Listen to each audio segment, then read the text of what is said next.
I straightened my simple black dress, checking my reflection in the hallway mirror of my parents' suburban home. No designer labels, no flashy jewelry, just clean, professional lines and comfortable shoes. The kind of outfit you'd expect from someone who spent their days managing warehouse logistics. "Safia," Mom's voice carried from the dining room. "Everyone's waiting." Everyone meant my brother Michael, the successful real estate developer, his wife Amanda with her family money and country club membership, and my parents' carefully curated collection of family friends, all gathered to celebrate Dad's retirement from his mid-level banking job. I took a deep breath, remembering why I'd agreed to come tonight. 10 years of condescension, of subtle jabs about my career choices, of being the family disappointment. It was all about to change. They just didn't know it yet. "There she is," Mom said as I entered, her smile not quite reaching her eyes. "We were just telling the Andersons about Michael's new development project. The luxury condos." Michael lounged in his chair, Rolex catching the light. "Breaking ground next month. Just need that construction loan to finalize." I nodded, taking my seat at the far end of the table, my usual spot, away from the important conversations. A text buzzed on my phone. "All set for tomorrow, boss. Thanks, open at 9. "How's your job, Safia?" Mrs. Anderson asked, clearly struggling to remember what I did. Before I could answer, Mom jumped in. "Oh, Safia's between things right now, still figuring out her path." "Actually," I started. She manages a warehouse." Michael interrupted with a smirk. "Inventory and shipping. Very exciting stuff." The table rippled with polite murmurs and quickly changed subjects. I sipped my water, watching Mom shoot me a warning look. "Don't embarrass us," that look said. "Know your place." If they only knew. 10 years ago, fresh out of college with my logistics degree, I'd taken a job as an assistant manager at Global Freight Solutions. While Michael was busy partying through business school, I was learning every aspect of the supply chain industry. While he networked at cocktail parties, I built relationships with truck drivers, customs agents, and dock workers, the people who actually made global commerce possible. "Did you hear?" Amanda's voice cut through my thoughts. "The Richardsons' daughter just made junior partner at her law firm. Wasn't she in your class, Safia?" "She was," I replied calmly. "Jessica's doing well." "See." Mom seized the opening. "It's not too late to go back to school, honey. Law school, maybe an MBA. Something respectable." I set down my fork. "I like my job, Mom." "Sweetheart." Dad joined in, his tone patronizing. "You're too smart to spend your life in a warehouse." Even that nice Martinez boy from church became a dentist. The nice Martinez boy had also asked me out last month, then ghosted me after learning what I did for a living. Is loss. "Speaking of careers," Michael said, "Amanda and I are looking at vacation homes in Aspen. Once this development deal goes through, we'll finally be able to afford." "If it goes through," I murmured. The table went quiet. "What's that supposed to mean?" Michael demanded. I shrugged. "Construction loans are tough right now. Banks are tightening requirements, especially for luxury developments. And you'd know this because..." Amanda's voice dripped with disdain. "Just something I heard at work." Mom stood abruptly. "Safia, help me with dessert." In the kitchen, she rounded on me. "What are you doing? Your brother has important people at this dinner. People who could help your career if you just..." "Just what, Mom? Pretend to be something I'm not." "Don't mention your pathetic job again," she hissed. "It's embarrassing enough having to explain to our friends why you waste your potential in some warehouse." I thought about the documents waiting in my briefcase, about the meeting scheduled for tomorrow, about the empire I'd built while they weren't paying attention. "Who wants a warehouse manager in the family?" Michael called from the dining room, loud enough to carry. "Probably can't even afford the maintenance fees at my new development." I walked back in, calm settling over me like a shield. "You're right, probably can't. But tomorrow might bring surprises." "What's that supposed to mean?" Mom demanded. I smiled. Just that things aren't always what they seem. They had no idea how true that was. That assistant manager position, I'd used it to learn every flaw, every inefficiency in the global supply chain. While my bosses focused on quarterly reports, I developed a revolutionary logistics software system. When they passed me over for promotion, I quit and started my own company. Atlas Logistics began in my garage apartment, just me and a laptop. But I understood something my family never had. Real power isn't in flashy developments or country club memberships. It's in controlling how things move. Every product, every material, every component has to get from point A to point B. I made that process seamless. Major manufacturers noticed. Tech companies noticed. Anyone who needed reliable, efficient shipping became my client. Atlas grew silently, deliberately, until we controlled logistics for half the country's major retailers. I kept my old warehouse job title, working from the front lines, seeing opportunities others missed. The office politics and backstabbing that consumed my brother's world meant nothing in mine. I built something real. And tomorrow, when Michael's loan application crossed my desk, because yes, I owned the logistics company that the bank used to verify supply chain stability for construction projects, everything would change. More wine, Sophia. Amanda offered condescendingly. Drown your sorrows about that warehouse. I declined politely. Early meeting tomorrow. Oh, counting boxes. Michael laughed at his own joke. Something like that. The rest of dinner passed in a blur of subtle digs and pointed comments. Mom kept trying to set me up with successful men from church. Dad hinted at job openings at his bank. Michael bragged about his development plans. I let them talk. In my car later that night, I called my assistant. Everything ready for tomorrow? Yes, Ms. Martinez. The bank's due diligence team will discover that the proposed construction site has severe supply chain vulnerabilities. Atlas Logistics report will effectively kill the loan. Unless they contract exclusively with us for all materials transport at premium rates. I smiled. And who owns Atlas Logistics? On paper, a dozen shell companies. In reality, you're the sole owner and CEO. Worth approximately $300 million as of last quarter. Tomorrow, my family would learn that their embarrassing warehouse manager controlled one of the largest logistics networks in the country. That Michael's success or failure depended entirely on my company's approval. That every snide comment, every dismissive gesture had been directed at someone who could buy and sell their whole world 10 times over. But tonight, I drove home to my modest apartment above the warehouse. Tomorrow would come soon enough. A text from Mom. Hope you'll think about what we discussed. Law school applications are still open for spring. I didn't reply. The numbers in my company's books would reply for me soon enough. The bank's conference room had the sterile, polished feel of every financial institution I'd ever visited. But today, sitting quietly in the corner while Michael presented his development proposal, I savored every detail. As you can see, Michael gestured to his sleek slides. The pinnacle at Highland Park will redefine luxury living in our city. 40 stories, premium amenities, spectacular views. I watched the loan committee's faces. 5 senior bankers who'd evaluate the $50 million construction loan application. Mom and Dad sat near Michael, beaming with pride.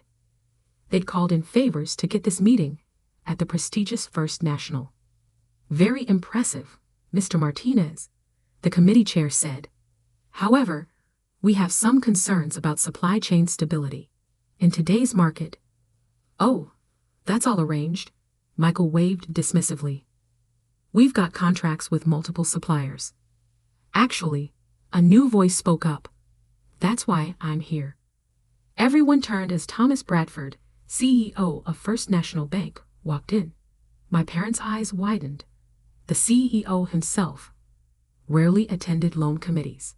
Tom, Dad stood, eager to leverage his old banking connection. What a pleasant surprise. Bradford nodded politely, but kept his eyes on his tablet.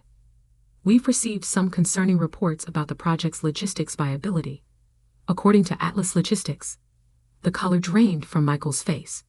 Atlas was the gold standard in supply chain analysis. Their reports could make or break major projects. Atlas, he stammered.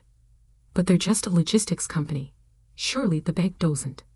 Atlas Logistics, Bradford continued, controls 80% of construction material transport in this region.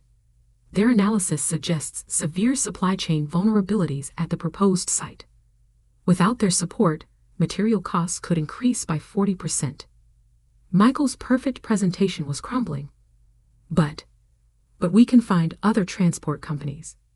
In theory, yes. In practice, Atlas has exclusive contracts with most major suppliers. They've revolutionized the industry. Very impressive company. Very private. I shifted in my seat, enjoying the show. What do you suggest? Mom asked anxiously. Well, Bradford checked his notes. Atlas has indicated they might consider a premium service contract. If you're interested, their CEO is actually here today. Michael looked around frantically. Here? Where?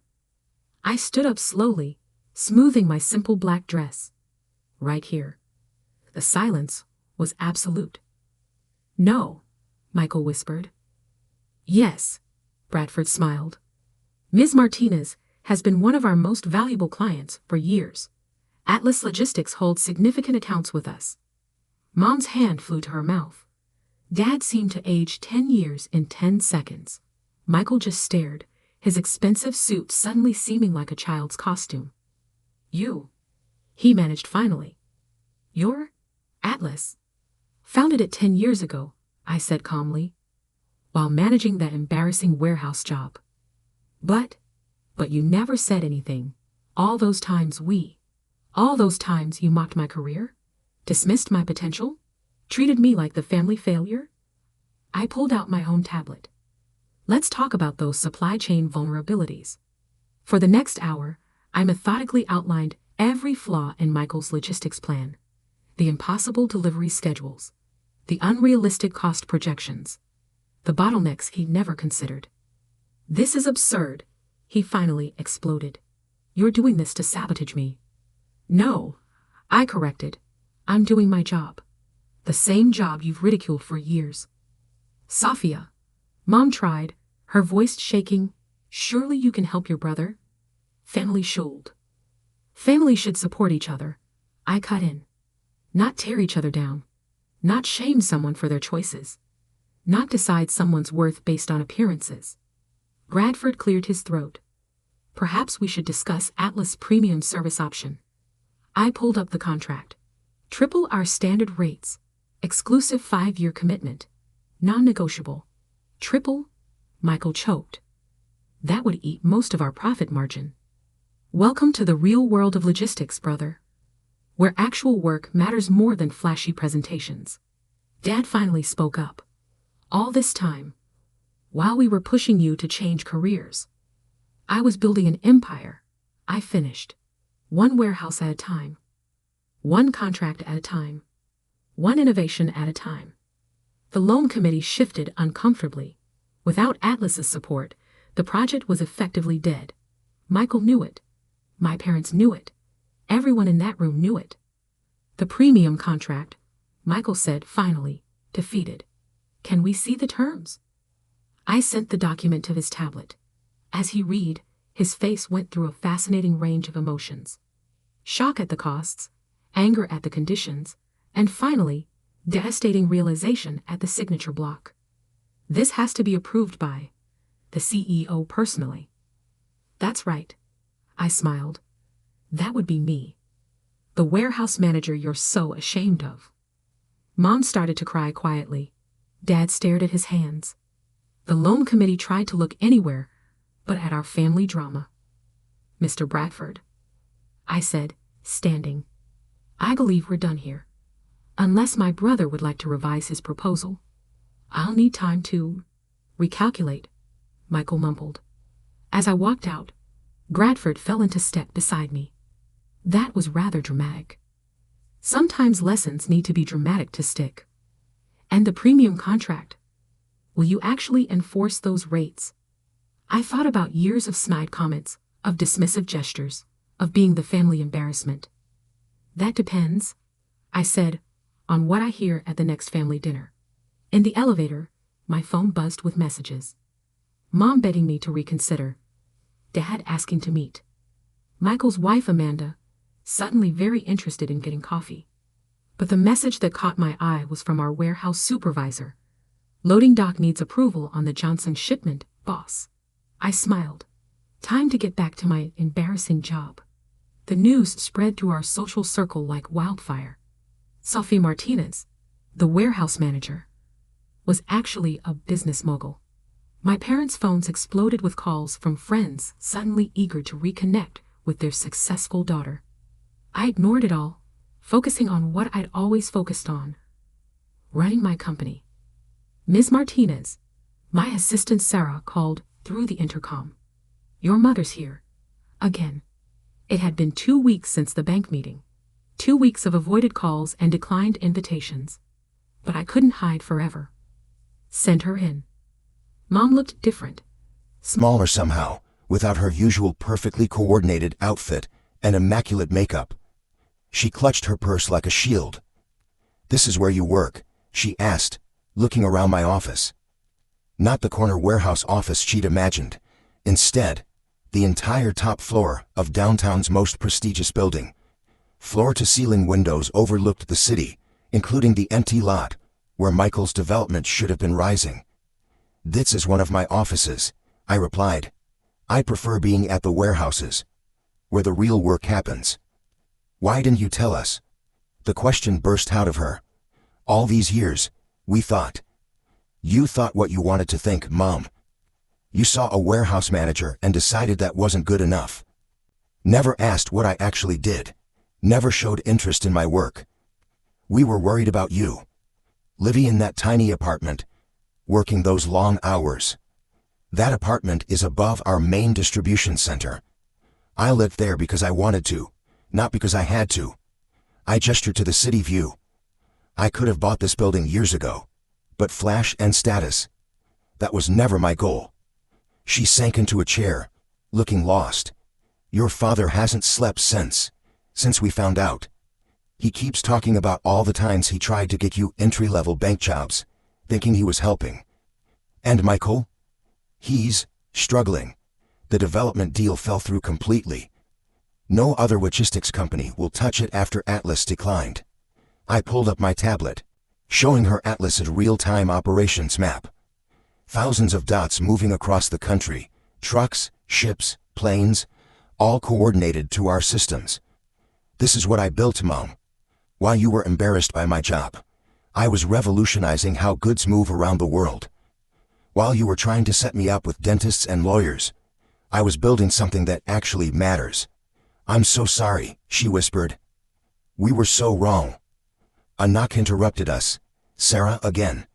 Sorry, Ms. Martinez, but we have a situation at the Port of Seattle. Major weather delay, affecting the tech corridor shipments. Give me a minute. I turned back to Mom. This is why I love my job. Real problems. Real solutions. Not just status and appearances.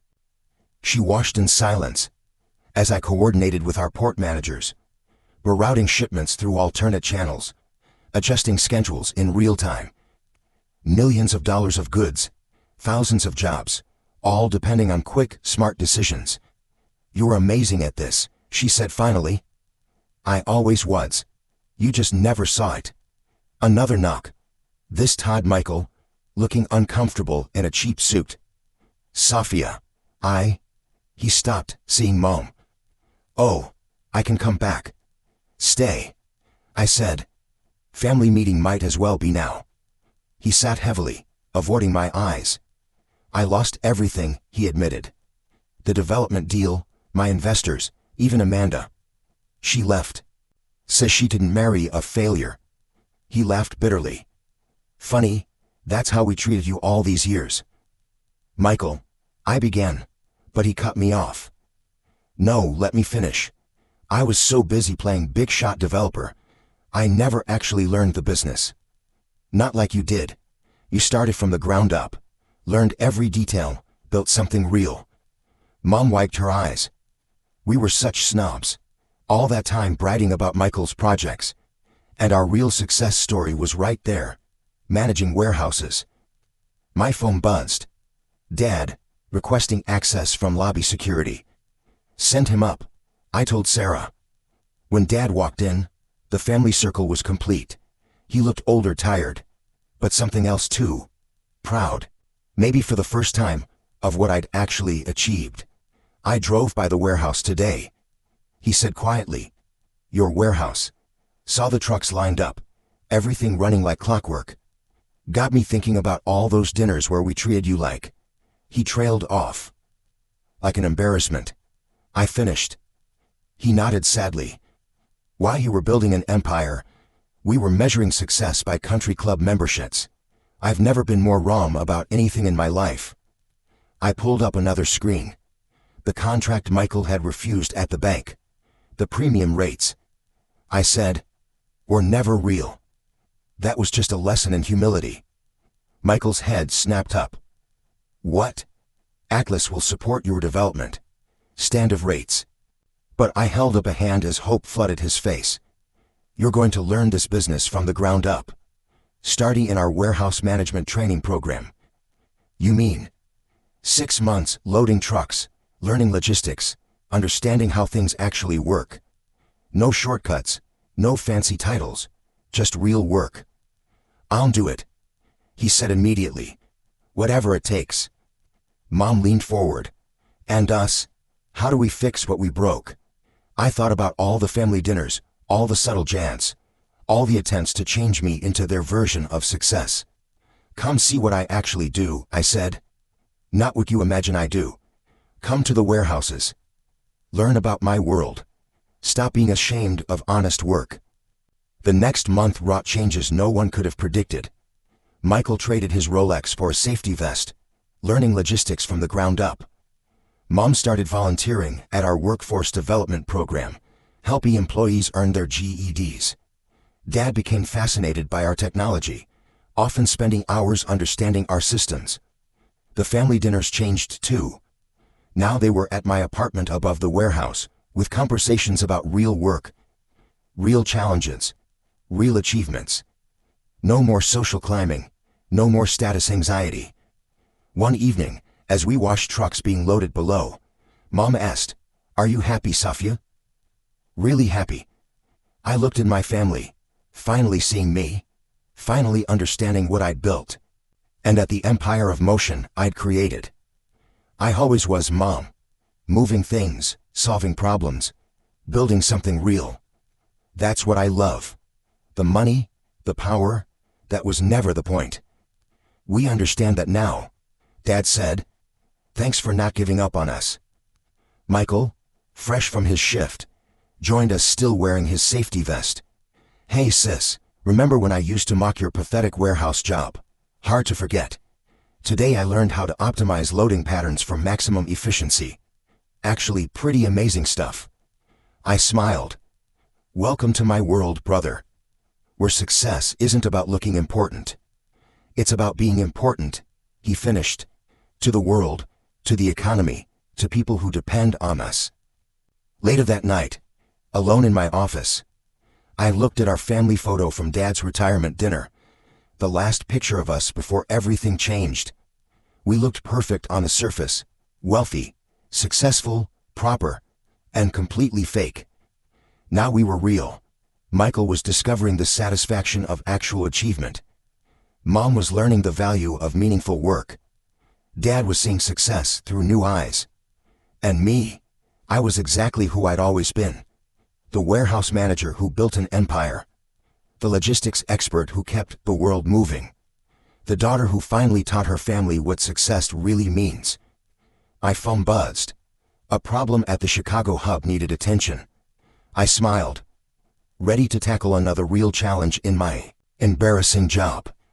Sometimes the best revenge isn't about proving people wrong. It's about showing them a better way to be right.